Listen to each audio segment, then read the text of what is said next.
Morning, guys. Real 111T here. I'm going to take a look at these two stoves that I had in the other video. I'm going to show a lighting procedure for them, and I'm going to show a great little accessory um, that I have. I have one of at least. As we have discussed before, this is the svea123R, and this is the Optimus 8R, also known as the Hunter and the Climber. Now, when I'm out in the field, both these stoves require priming. When I'm out in the field, I'll generally carry a little plastic eyedropper that I got. I found these at Walgreens. And what you do is you open up the fuel filler, and then you fill this little detent or this little priming pan with the Coleman fuel that's in them. When I'm indoors, I generally don't do that. It's a little smokier than using alcohol. But when I'm indoors, generally it's not a big deal to have alcohol and Coleman fuel. Okay. If you're priming a kerosene stove, you have to use alcohol. But these are both white gas stoves and they self-pressurize.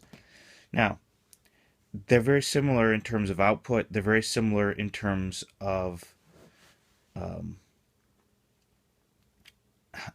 this one holds more fuel, this one holds less fuel. But they're very similar in terms of construction, is what I was trying to say. The burner bell is exactly the same on both of them. On this one, I have my little accessory that I'm talking about. And this is, let me see if I can get to focus on this. This is a well-used silent burner cap that has been made by Gary Adams over at Blue Water Stove Restoration. Okay, so if you want to check him out, I'll probably put a link in the bottom. This is one of his very early caps. He still makes these. They're very labor intensive and they're kind of pricey. I kind of got a sweet deal on this one. But he also has a new series of factory-made caps that he's put out. And so I'm excited to maybe get my hands on one of those at some point. But I want to show you what I'm going to do is I'm going to light these both up. And then I'm going to turn this one off. And there's a lot, he's got a few videos up. And there's a lot of lighting procedure videos for these. So this is going to be my little twist. Is I'm going to show you. You'll see how much quieter this is relative. All right, so let's get started here. So I got my denatured alcohol. Come in here.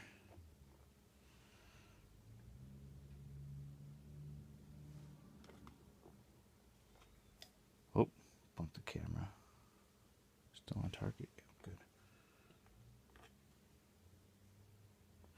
Now the first thing you do when you're lighting one of these, one of the great things about bringing an eyedropper is it forces you to open the fuel cap. That's a really important point because the way these stoves work, now I've already done it, you want to equalize the pressure. You don't even have to take the cap all the way off if you're not taking fuel out of it. But if you're taking fuel out of it, I couldn't remember whether yeah.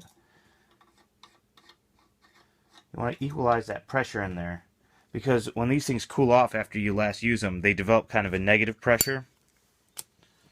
So let's see here, like this. That. And these will get primed up here.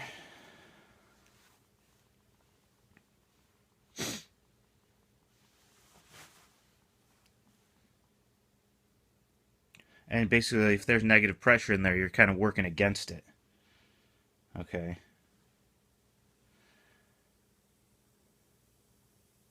I mean, it's possible to get them to light, but usually they're pretty anemic for too long.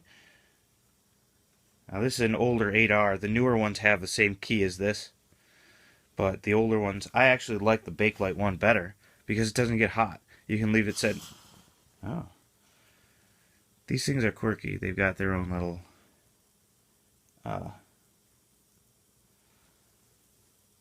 personalities, let's say. Let's see how this one's doing.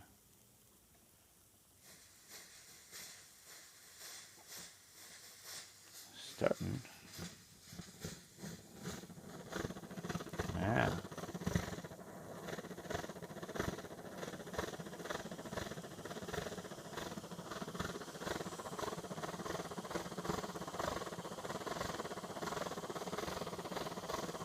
With this one, I'm going to be sure to take that off.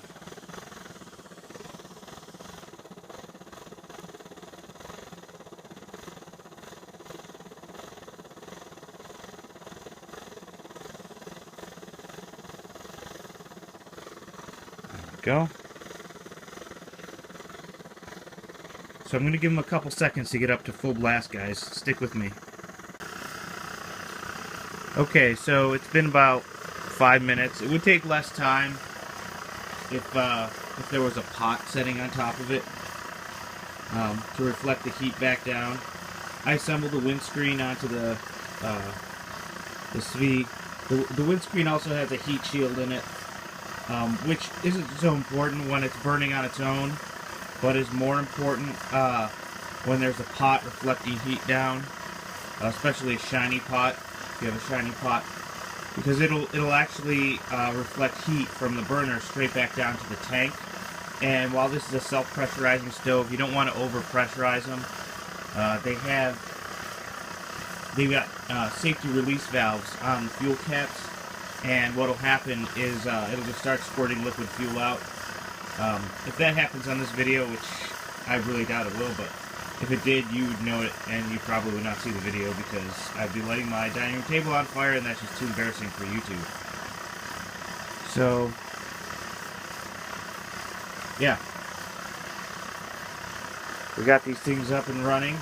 You can kind of see there, any of the little yellow tips you see on those flames would kind of dissipate or not really be as evident if you had a pot on there. It could mean that the jets are getting worn out and the fuel mixture is a little too rich, but, you know, both of these are original Swedish-made svea and Optimus stoves, so they have little quirks. But you hear that kind of roar coming from this one here. Now I said that their heat output is similar. The stated manufacturer heat output is that this one is a little bit less than this one, but they're in the same ballpark, basically. So what I'm going to do now is I'm going to go ahead and shut the svea down here. I'm going to turn this.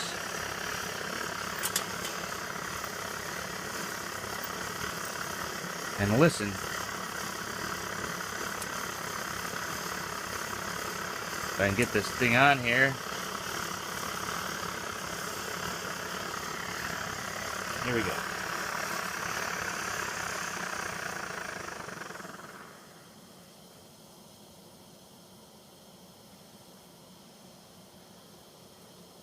Alright, so now all we're hearing is the sound of the 8R. Candle flame. Sometimes it goes right out, sometimes it does that.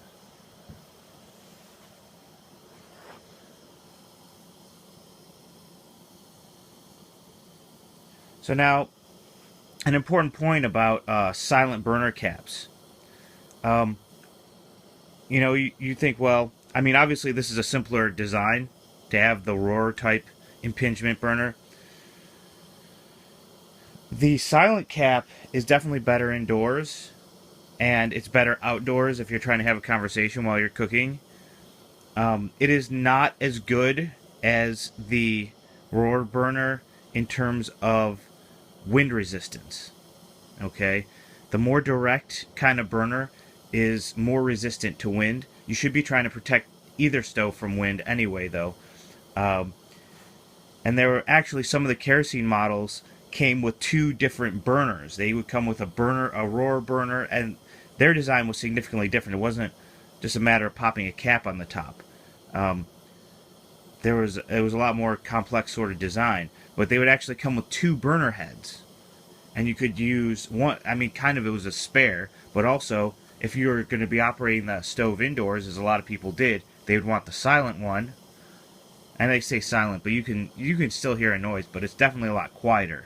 Okay. And then if they're outdoors, you know, you would use the roar type burner.